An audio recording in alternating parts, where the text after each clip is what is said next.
In the high-stakes world of the NFL, nothing stings quite like a coaching shakeup that screams dysfunction from the top.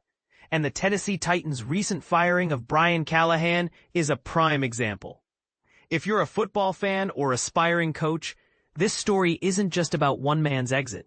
It's a cautionary tale that could make you question who really calls the shots behind the scenes. Buckle up, because we're diving into the drama, and believe me, the twists will keep you hooked. According to insights from Terry McCormick at TitanInsider.com, Callahan should have seen the writing on the wall long before his dismissal.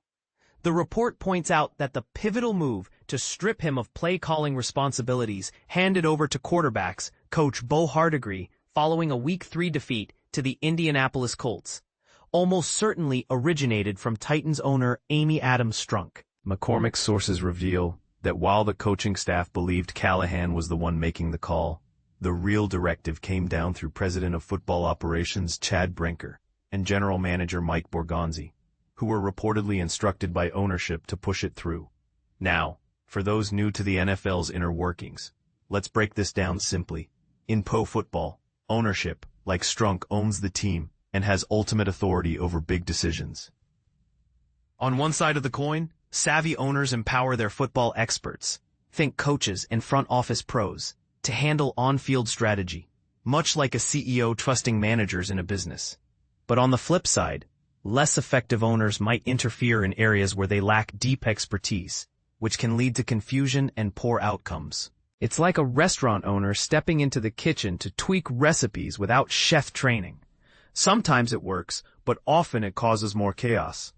Strunk, like any owner, has every right to step in, but the question lingers. Is this meddling helping or hindering? But here's where it gets controversial. Critics might argue that ownership involvement is just good business oversight, ensuring the team's long-term success. After all, fans pay for wins. And owners have invested millions. Yet others see it as a recipe for disaster, where non-experts override seasoned professionals, potentially sabotaging strategies. Picture a tech company CEO micromanaging code without IT skills.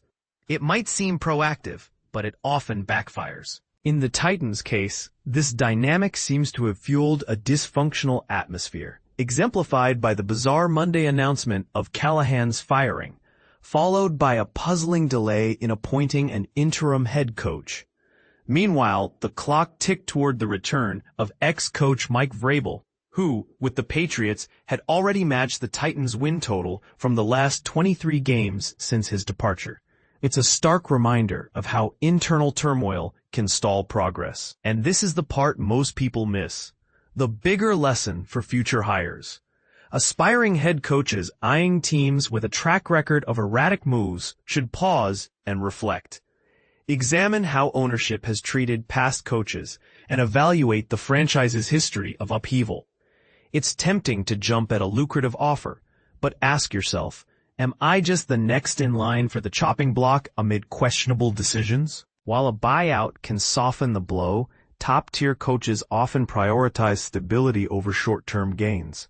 Think of it like dating. Sure, the flashy suitor might be appealing, but if their history shows red flags, you might want to wait for a healthier relationship.